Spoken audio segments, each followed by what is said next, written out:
अच्छा अच्छा।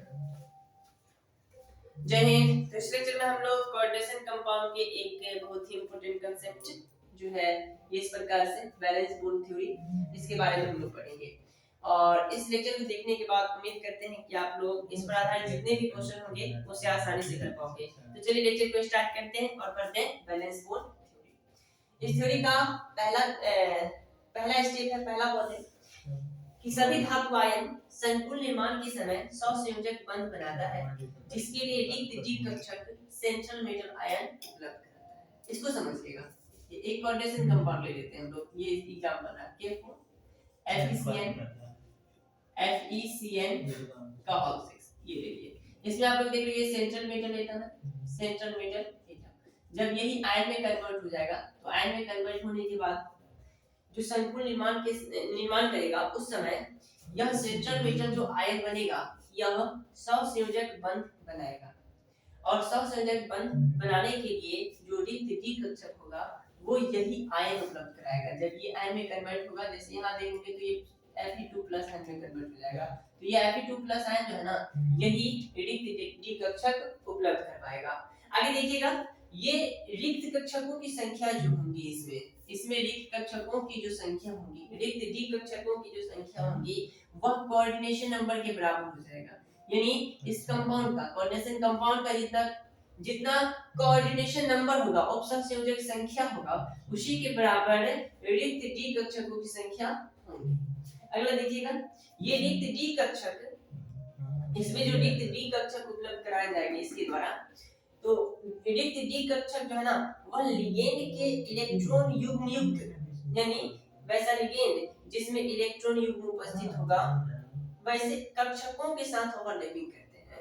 यानी लिगेंड के इलेक्ट्रॉन युग्म युक्त डी कक्षकों के साथ ओवरलैपिंग करते हैं और सहसंयोजक बंध बनाते हैं। उसके बाद देखिएगा, यदि लिगेंड स्ट्रांग हो, स्ट्रांग लिगेंड ये NH3 हो सकता है, CO हो सकता है, CN हो सकता है, EN हो सकता है, इथाइलिन, डायमीन, NO2 हो सकता है, इन पांचों में से कोई तो स्ट्रांग लिगेंड हो उस कंडीशन में कक्षक में इलेक्ट्रॉन का पेयरिंग होगा, अन्यथा इलेक्ट्रॉन का पेयरिंग नहीं होगा। जब स्ट्रांग लिगेंड हो इन पांचों में से कोई हो तो कक्षक में इलेक्ट्रॉन का पेयरिंग होगा, अन्यथा हम लोग इलेक्ट्रॉन का पेयरिंग नहीं करवाएंगे। अगला स्टेप देखिएगा, कॉम्प्लेक्सेस के निर्माण में आंतरिक डी कक्षक, इस पर ध्यान देना। अगर कॉम्प्लेक्सेस के निर्माण में, संकुल के निर्माण में, कोऑर्डिनेशन कंपाउंड के निर्माण में आंतरिक डी कक्षक भाग ले तो जो संकुल होगा वह प्रतिचुंबकीय होगा तथा निम्न चक्रण संकुल होगा, निम्न चक्रण संकुल और प्रतिचुंबकीय होगा। साथ ही जब बाह्य डी कक्षक भाग लेंगे, बाह्य डी ऑर्बिटल भाग लेंगे तो जो संकुल बनेगा वह अनुचुंबकीय होगा तथा संकुल का चक्रण उच्च होगा, यानी उच्च चक्रण संकुल बनेगा। इसका अगला कांसेप्ट हम लोग देखेंगे कोऑर्डिनेशन नंबर, हाइब्रिडाइजेशन और ज्योमेट्री में संबंध। तो चलिए इस कांसेप्ट को देखते हैं। कोऑर्डिनेशन नंबर, हाइब्रिडाइजेशन और ज्योमेट्री में संबंध। कोऑर्डिनेशन नंबर, हाइब्रिडाइजेशन, हाइब्रिडाइजेशन और इसका जो ज्योमेट्री उसमें संबंध हम लोग देखते हैं। ज्योमेट्री, इन तीनों में रिलेशन को देखेंगे। तो देखिएगा, पहला जब कोऑर्डिनेशन नंबर 2 कोऑर्डिनेशन नंबर होगा तो उस कंडीशन में इसका हाइब्रिडाइजेशन हो जाएगा sp, और हाइब्रिडाइजेशन sp होगा तो इसका ज्योमेट्री हो जाएगा लीनियर ज्योमेट्री होगा, रैखिक ज्योमेट्री होगा। और ये कंपाउंड कुछ इस प्रकार से बनेगा, ये मेटल है और मेटल के साथ दो लिगेंड कुछ इस प्रकार से जुड़े होंगे, लिगेंड जुड़े हुए हैं। तो आप लोग देख सकते हो कि इसमें जो बॉन्ड एंगल बनेगा वो कितना डिग्री का बनेगा, यहां से यहां तक का जो बॉन्ड एंगल होगा वो 180 डिग्री का होगा, बॉन्ड एंगल 180 डिग्री। यानी इसमें जो कॉम्प्लेक्स बने जिसमें कोऑर्डिनेशन नंबर 2 वैसा कॉम्प्लेक्स जब बनेगा तो हाइब्रिडाइजेशन sp हो जाएगा और इसका ज्योमेट्री जो होगा वो हो जाएगा लीनियर, रैखिक ज्योमेट्री होगा और वो कुछ इस प्रकार से बनेगा। उसके बाद यदि कोऑर्डिनेशन नंबर 3 हो, कोऑर्डिनेशन नंबर 3 हो तो इसका जो हाइब्रिडाइजेशन है वो हो जाएगा sp2 हाइब्रिडाइजेशन होगा और साथ में इसका जो ज्योमेट्री है वो हो जाएगा ट्रायंगुलर प्लेनर। तो ये देखिए मेटल है और मेटल के साथ जो है सो तीन लिगेंड जुड़े होंगे, इस प्रकार से तीन लिगेंड इसके साथ जुड़े होंगे, तीन लिगेंड। तो इसमें आप लोग देख सकते हो कि इसका जो ज्योमेट्री है वो हो जाएगा triangular planar, triangular triangular planar, triangular planar हो जाएगा। उसके बाद आप लोग देख रहे हो अगर ज्योमेट्री 4 हो तो 4 ज्योमेट्री के कोऑर्डिनेशन नंबर 4 हो तो कोऑर्डिनेशन नंबर 4 की कंडीशन में इसका जो ज्योमेट्री है वो दो प्रकार का होगा और हाइब्रिडाइजेशन भी दो प्रकार का हो जाएगा। अगर हाइब्रिडाइजेशन sp है, sp को देख लिया, अगर 4 कोऑर्डिनेशन नंबर है तो इसका हाइब्रिडाइजेशन हो जाएगा sp3 और sp3 हाइब्रिडाइजेशन हो तो इसका ज्योमेट्री हो जाएगा टेट्राहेड्रल, टेट्राहेड्रल ज्योमेट्री हो जाएगा, टेट्राहेड्रल। और टेट्राहेड्रल कुछ इस प्रकार से, ये देखिए मेटल है और मेटल के साथ इस प्रकार से तीन जो है सो लिगेंड जुड़े हुए हैं, तीन लिगेंड इस प्रकार से जुड़े हुए हैं, तीन लिगेंड और एक लिगेंड यहाँ पर ये इस प्रकार से जुड़े हुए हैं, एक लिगेंड। तो यहाँ देख लो ये तीनों आपस में इस प्रकार से बॉन्ड बना लेंगे और साथ में ये तीनों इसके साथ भी बॉन्ड बना लेंगे, यानी इसका जो स्ट्रक्चर बनेगा वो बन जाएगा टेट्राहेड्रल, यानी ज्योमेट्री जो होगा इसका टेट्राहेड्रल हो जाएगा। अगला देखिएगा, अगला है अगर कोऑर्डिनेशन नंबर 4 ही, 4 कोऑर्डिनेशन नंबर हो, 4 कोऑर्डिनेशन नंबर के कंडीशन में इसका जो हाइब्रिडाइजेशन है वो एक और हो सकता है, वो ये है DsP2, DsP2 और DsP2 होगा जब कोऑर्डिनेशन हाइब्रिडाइजेशन DsP2 हो तो उस कंडीशन में इसका जो ज्योमेट्री है ना वो हो जाएगा स्क्वायर प्लेनर, स्क्वायर प्लेनर, वर्ग समतलीय हो जाएगा, स्क्वायर प्लेनर हो जाएगा। स्क्वायर प्लेनर कुछ इस प्रकार से, ये देखिए मेटल है, मेटल के साथ ये लिगेंड जुड़े हुए हैं, उसके बाद ये लिगेंड जुड़े हुए हैं, ये इधर आप लोगों को नहीं दिख रहा होगा, थोड़ा सा इसे देखोगे, ये मेटल ना, मेटल के साथ यहाँ लिगेंड है, फिर यहाँ लिगेंड है, इस प्रकार से जुड़े हुए हैं लिगेंड, फिर आगे देखोगे इधर एक लिगेंड जुड़े हुए हैं और इधर एक लिगेंड जुड़े हुए हैं। इस प्रकार से इसका जो ज्योमेट्री है ना यह हो जाता है वर्ग समतल, वर्ग समतलीय ज्योमेट्री हो जाएगा। फिर देखोगे आप लोग अगला है कोऑर्डिनेशन नंबर 5। अगर कोऑर्डिनेशन नंबर 5 होगा, कोऑर्डिनेशन नंबर 5 के कंडीशन में इसका जो हाइब्रिडाइजेशन हो जाएगा वो हो जाएगा sp3d या dsp3, ये इन दोनों में से कोई हो सकता है, sp3d या dsp3 इन दोनों में से कोई होगा।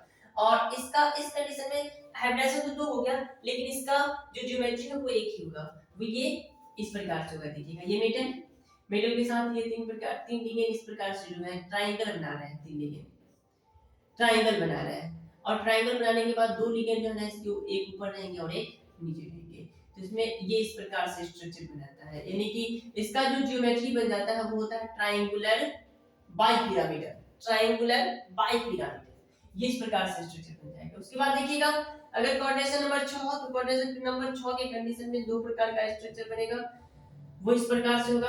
कोऑर्डिनेशन नंबर 6 है तो एक पहला कंडीशन में हो जाएगा इसका हाइब्रिडाइजेशन DsP3 होगा, 3 2 5 और 1 6 तो हाइब्रिडाइजेशन हो जाएगा DsP3। और इस कोऑर्डिनेशन नंबर 6 के लिए एक और होता है, वो होता है sp3d, sp3d2, d2 sp3 हो गया और एक हो गया sp3d2। इन दोनों के कंडीशन में जो स्ट्रक्चर बनता है वो कुछ इस प्रकार से बनता है। देखिएगा इसके कंडीशन में जो स्ट्रक्चर बनेगा दोनों की कंडीशन में हम सेम ले लेते हैं, ऑक्टाहेड्रल स्ट्रक्चर बनेगा, ऑक्टाहेड्रल बन जाएगा इसका, यानी ज्योमेट्री जो है वो बन जाएगा ऑक्टाहेड्रल। यानी ये हो गया आप लोग देखिए कोऑर्डिनेशन नंबर, ये हो गया हाइब्रिडाइजेशन और ये हो गया इसका ज्योमेट्री हो गया।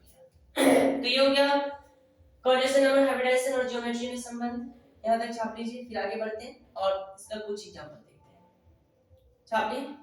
चलिए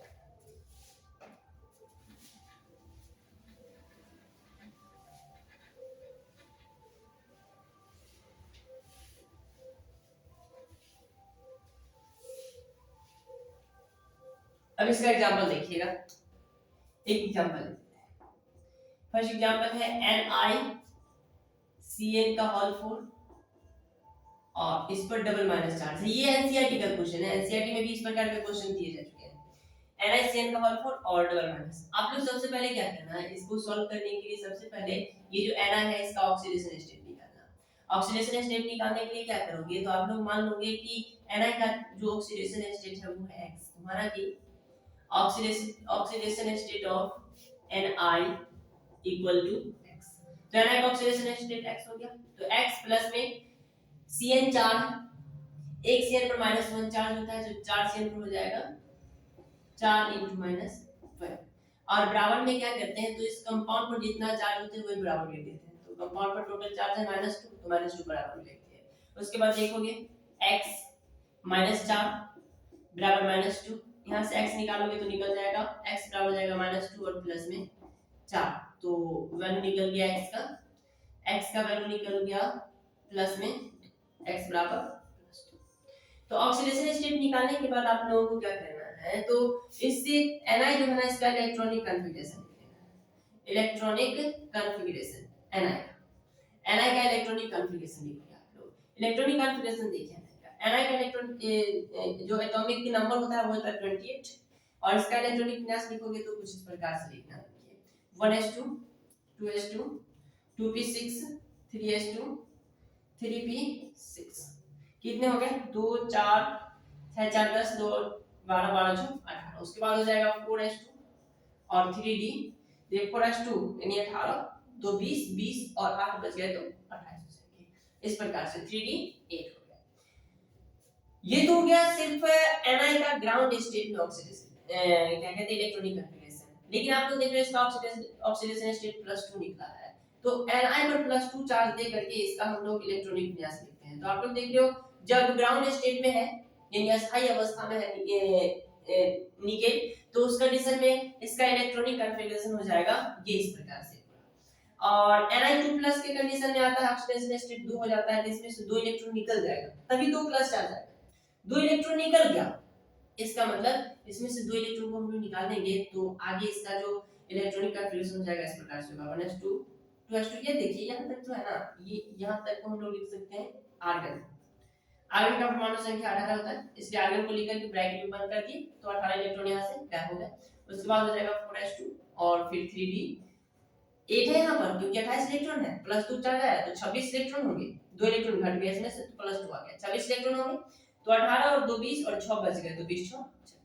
यानी इसका जो स्ट्रक्चर बन रहा है ना इलेक्ट्रॉनिक कॉन्फ़िगरेशन इस प्रकार से हो गया। और हम लोग जब इलेक्ट्रॉन को ऑर्बिटल में भरते हैं तो इस प्रकार से भर सकते हैं। देखो ये 4s हो गया, ये इलेक्ट्रॉन हो गया। अच्छा ऐसा करते हैं कि d को पहले लिखते हैं और 4s को 2 को बाद में लिखते हैं। तो ये हो जाएगा 3d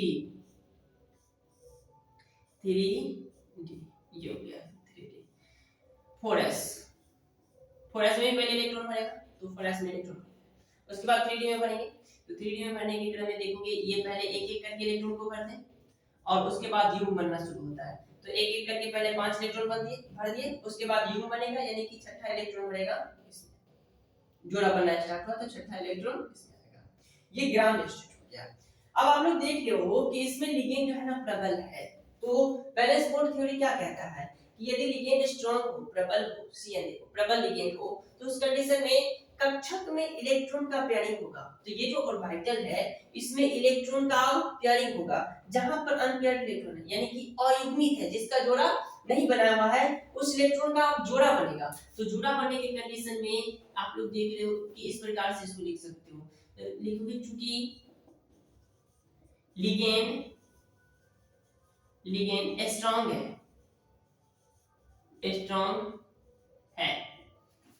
इसलिए इलेक्ट्रॉन का पेयरिंग होगा। इलेक्ट्रॉन का पेयरिंग, अब इलेक्ट्रॉन का पेयरिंग करवाएंगे तो इसका जो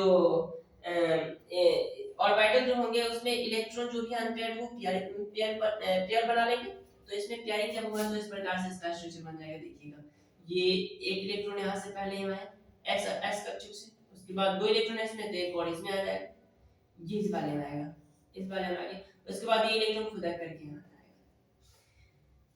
तो इसमें देख रहे हो आप लोग एक इलेक्ट्रॉन इसमें आ गया, एक इलेक्ट्रॉन इसमें आ गया और ये इलेक्ट्रॉन इसमें आ गया, यानी कि एक खाली कक्षक ये रह जाएगा। उसके बाद देखिए तो स्ट्रक्चर कुछ इस प्रकार से बनता है, ये जो 5 ऑर्बिटल है कुछ इस प्रकार से बने रहेंगे, ये 5 ये भी बढ़ गया दोनों, इसमें भी 2 इलेक्ट्रॉन, इसमें भी 2 इलेक्ट्रॉन, इसमें 2 इलेक्ट्रॉन और ये खाली रह गया। और साथ में आप लोग आगे देखते हो कि इसका s कक्षक भी खाली हो गया, s कक्षक भी खाली हो गया और d का एक कक्षक खाली हो गया।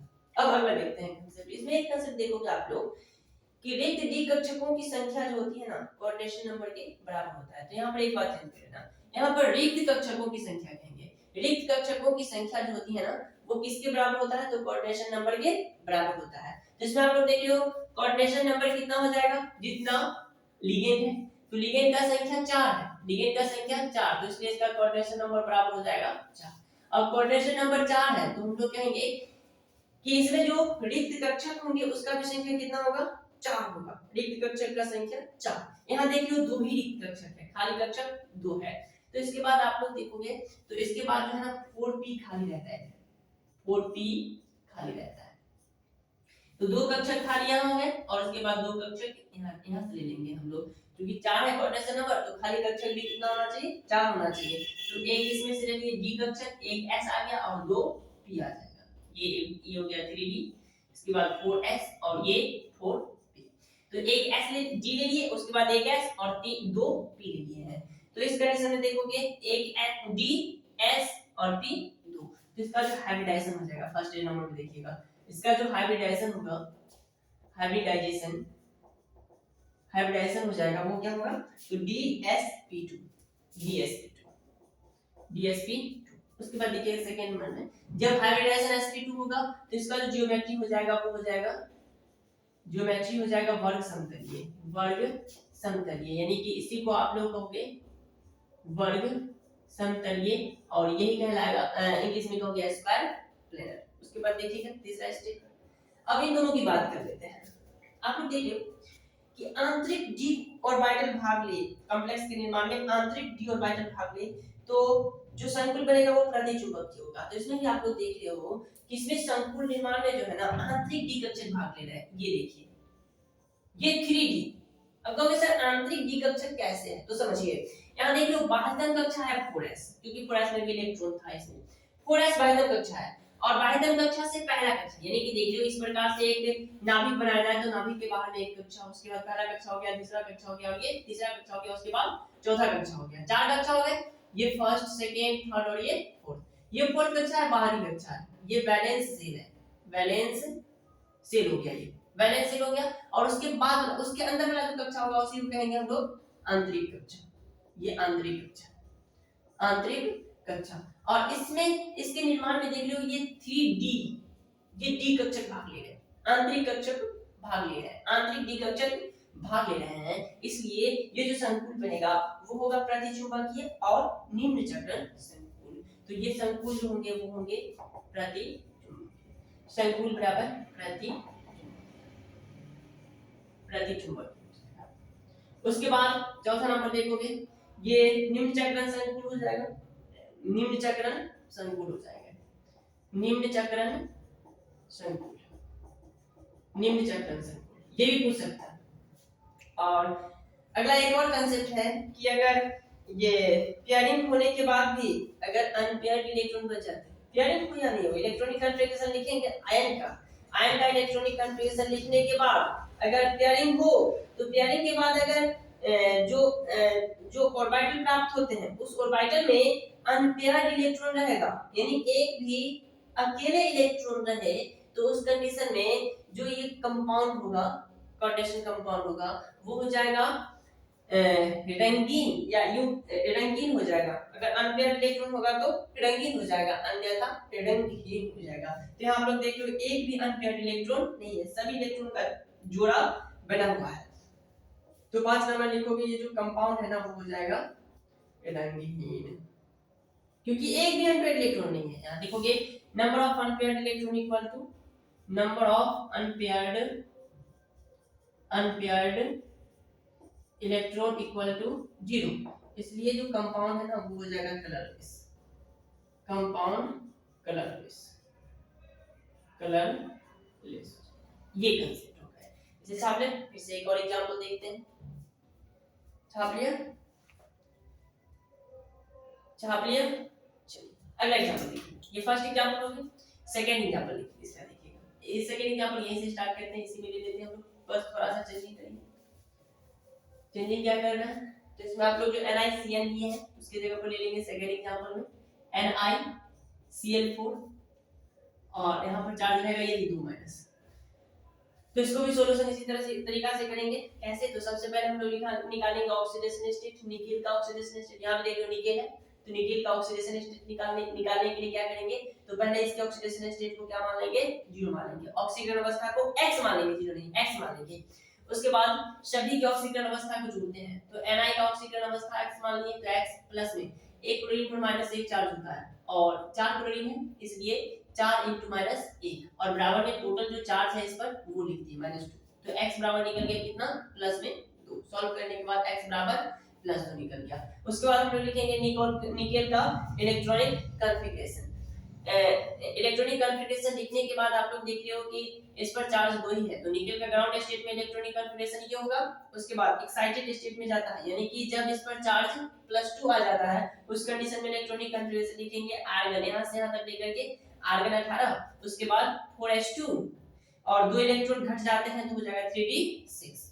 इतना करने के बाद आप लोग देखते हो कि इसका जो आगे का ऑर्बिटल में जो इलेक्ट्रॉन भरेगा कुछ इसी प्रकार से भरेगा। पहले क्या होगा, तो s कक्षक जो कि 4s है, इस कक्षक को पहले इस कक्षक में 2 इलेक्ट्रॉन भर दिए और उसके बाद आप लोग देख रहे हो कि 3d कक्षक है और 3d कक्षक में इलेक्ट्रॉन को भरना स्टार्ट करेंगे, तो पहले एक एक करके भरेंगे और उसके बाद युग्म बनना शुरू हो जाएगा। तो देखो एक एक करके पहले 5 इलेक्ट्रॉन भर दिए और उसके बाद युग्म बनाना शुरू करेंगे, जोड़ा बनाना शुरू करेंगे, तो छठा इलेक्ट्रॉन को इसी में डाल देंगे, इस प्रकार से बन जाएगा।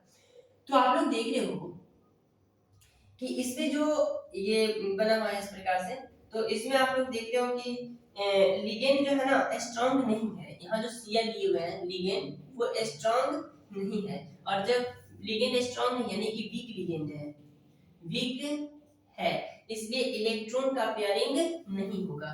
जब क्या कहते हैं ये लिगेंड जो है वीक होगा तो इलेक्ट्रॉन का पेयरिंग नहीं होगा, और जब इलेक्ट्रॉन का पेयरिंग नहीं होगा तो उस कंडीशन में इसमें आप लोग देख लो ये जिस प्रकार से लिखा हुआ है उसी प्रकार से लिखा रहेगा, यानी कि ऑर्बिटल में जहां पर जितना इलेक्ट्रॉन अनपेयर्ड है उतना ही इलेक्ट्रॉन रहेंगे, है ना, जितना इलेक्ट्रॉन अनपेयर्ड इलेक्ट्रॉन है इसमें उतना ही अनपेयर्ड इलेक्ट्रॉन रहेंगे, इसका कुछ नहीं बिगड़ने वाला।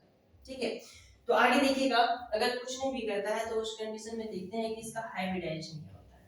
हाइब्रिडाइजेशन क्या होता है तो आप लोग समझ सकते हो कि हाइब्रिडाइजेशन निकालने के लिए क्या करते हैं, तो हम लोग देखते हैं कि इसमें लिगेंड कितने हैं। लिगेंड का संख्या 4 है, लिगेंड का संख्या 4 तो कोऑर्डिनेशन नंबर बराबर 4, जितना कोऑर्डिनेशन नंबर है उतना ही इसमें रिक्त कक्षक का संख्या होना चाहिए, जितना कोऑर्डिनेशन नंबर उतना ही रिक्त कक्षक। तो यहां देख लीजिए 3d है, ये 4s है, उसके बाद इसमें जो रिक्त कक्षक आएंगे वो कुछ इस प्रकार से आएंगे। 4s के बाद आप लोग लिखोगे यहाँ पर 4p और 4p कुछ इस प्रकार से, ये देखिए 4p हो गया, जिस प्रकार से ओ 3 इलेक्ट्रॉन होंगे इसमें, 4p हो गया। अब आप लोग देख रहे हो इसमें जो इलेक्ट्रॉन है ना, ये इलेक्ट्रॉन वो ये जो इलेक्ट्रॉन है दोनों को इसमें आ जाएंगे, इसमें, क्योंकि इन दोनों का एनर्जी लगभग सेम होता है, एनर्जी लगभग सेम होता है, इसलिए ये एनर्जी जो है इसमें इलेक्ट्रॉन इसमें आ जाएंगे, ये इलेक्ट्रॉन इसमें और इलेक्ट्रॉन इसमें, और उसके बाद 2 अनपेयर्ड इलेक्ट्रॉन इसमें रहेंगे। तो एक s कक्षक ये हो गया और 3 p कक्षक आएंगे, तो इसका जो हाइब्रिडाइजेशन हो जाएगा वो हो जाएगा sp3।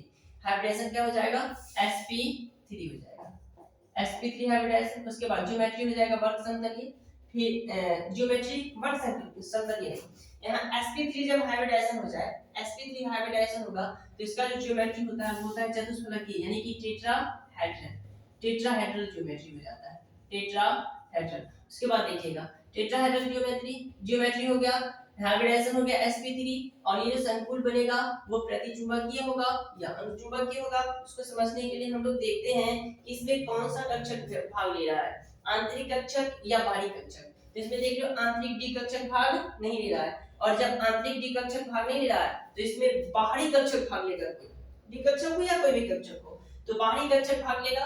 उस कंडीशन में आप लोग कहोगे कि ये जो संकुल बन रहा है ना ये अनुचुंबकीय होगा, अनुचुंबकीय होगा। और साथ में इसमें एक और कांसेप्ट देख सकते हो, अगर इसमें अनपेयर्ड इलेक्ट्रॉन है, अनपेयर्ड इलेक्ट्रॉन है, कितने हैं, 4 अनपेयर्ड इलेक्ट्रॉन है, अनपेयर्ड इलेक्ट्रॉन होगा तो जो कंपाउंड बनेगा वह हो जाएगा अनुचुंबकीय और रंगीन, अनुचुंबकीय और रंगीन। तो यहाँ 4 अनपेयर्ड इलेक्ट्रॉन है तो जो कंपाउंड बनेगा वो बनेगा अनुचुंबकीय और साथ में रंगीन होगा। और यहाँ देख रहे हो अनुचुंबकीय है, इसका मतलब ये जो इसका जो चक्रण होगा वो उच्च हो जाएगा, उच्च चक्रण का होगा। साथ में देखिए अनपेयर्ड इलेक्ट्रॉन का संख्या 4 है, तो ये कंपाउंड जो होंगे ना वो कलरफुल होंगे, ये कलर्ड होंगे, कलर्ड कंपाउंड, ये इस प्रकार से। अब आप लोगों से क्वेश्चन कैसे पूछा जाएगा, तो क्वेश्चन पूछेगा कि बताइए NaCl4 जो होता है, NaCl4 डबल माइनस, यह जो है यह रंगीन होता है, यह रंगीन होता है, जबकि NiCN का होल 4 और इस पर डबल माइनस चार्ज रंगहीन होता है, क्यों? क्वेश्चन पूछा जाएगा NaCl4 डबल माइनस रंगीन होता है, ये देखिए रंगीन होता है, कलर्ड होता है, जबकि NiCN का होल 4 डबल माइनस रंगहीन होता है, जो कि इसके पिछले एग्जांपल में मैंने बताया, ये रंगहीन होता है, क्यों? तो आप लोग पूरा कांसेप्ट ये उतारोगे, जो पिछला वाला समझाया वो और ये कांसेप्ट उतार दोगे। अगर आप लोगों से ये पूछता है कि रंगहीन होता है क्यों, तो ये कांसेप्ट लिख देना, अनपेयर्ड इलेक्ट्रॉन है तो रंगीन, अनपेयर्ड इलेक्ट्रॉन उपस्थित है तो रंगीन, और पिछले वाला में देखी थी एग्जांपल में कि अनपेयर्ड इलेक्ट्रॉन उपस्थित नहीं था तो रंगहीन हो जाएगा। और भी आपसे पूछ सकता है कि ये जो NiCl4 डबल माइनस होता है यह अनुचुंबकीय होता है, जबकि NiCN का होल 4 डबल माइनस वह प्रतिचुंबकीय होता है, ऐसा क्यों? तो इस कंडीशन में आप लोग क्या करना, इस कंडीशन में देखोगे, इस कंडीशन में भी यही प्रयोग कर सकते हो, इसमें देखोगे तो अनपेयर्ड इलेक्ट्रॉन का संख्या निकल जाएगा 4, यानी अनपेयर्ड इलेक्ट्रॉन उपस्थित है, अनपेयर्ड इलेक्ट्रॉन उपस्थित है तो कहेंगे कंपाउंड जो है वो अनुचुंबकीय है। और NiCN का होल 4 डबल माइनस की कंडीशन में आप लोग देखते हो कि अनपेयर्ड इलेक्ट्रॉन उपस्थित नहीं होता है, और जब अनपेयर्ड इलेक्ट्रॉन उपस्थित नहीं हो तो जो कंपाउंड होगा वो प्रतिचुंबकीय हो जाएगा। आपसे ये भी क्वेश्चन पूछा जा सकता है कि जो NiCN का होल 4 होता है वो वर्ग समतलीय होता है, स्क्वायर प्लेनर होता है, वर्ग समतलीय होता है, जबकि ये जो NiCl4 है वो टेट्राहेड्रल यानी चतुष्फलकीय होता है, चतुष्फलकीय होता है, ऐसा क्यों? तो इसका भी जवाब इसी से दोगे आप लोग। ये पूरा कंसेप्ट उतारने के बाद आप लोग लिखोगे इसका हाइब्रिडाइजेशन NiCN के होल 4 डबल माइनस की कंडीशन में देखते होता है DsP2, और जैसे ही हाइब्रिडाइजेशन DsP2 आ जाएगा तो कहोगे जो संकुल बन रहा है वो संकुल हो जाएगा वर्ग समतलीय, DsP2 हाइब्रिडाइजेशन आ जाए तो वर्ग समतलीय, और NiCl4 डबल माइनस की कंडीशन में देख लो हाइब्रिडाइजेशन क्या आता है sp3, और जब sp3 हाइब्रिडाइजेशन आ जाएगा तो जो कंपाउंड बनेगा उसका ज्योमेट्री हो जाएगा चतुष्फलकीय। तो कहेंगे हम लोग कि NiCl4 डबल माइनस के में जो ये जो कंपाउंड है इसका ज्योमेट्री DsP2 होता है, जबकि ये इसका ज्योमेट्री sp3 होता है, जबकि NiCN का होल 4 डबल माइनस का ज्योमेट्री जो है वो होता है DsP2, इसलिए NiCl4 डबल माइनस ये चतुष्फलकीय होता है, जबकि NiCN का होल 4 डबल माइनस वर्ग समतलीय होता है। तो इस प्रकार से आप लोग सभी क्वेश्चंस का आंसर दे सकते हो। तो उम्मीद करते हैं कि ये लेक्चर आप लोगों को समझ में आया होगा। तो मिलते हैं अगले लेक्चर में एक और बेहतर कंसेप्ट के साथ, तब तक पढ़ते रहें। जय हिंद।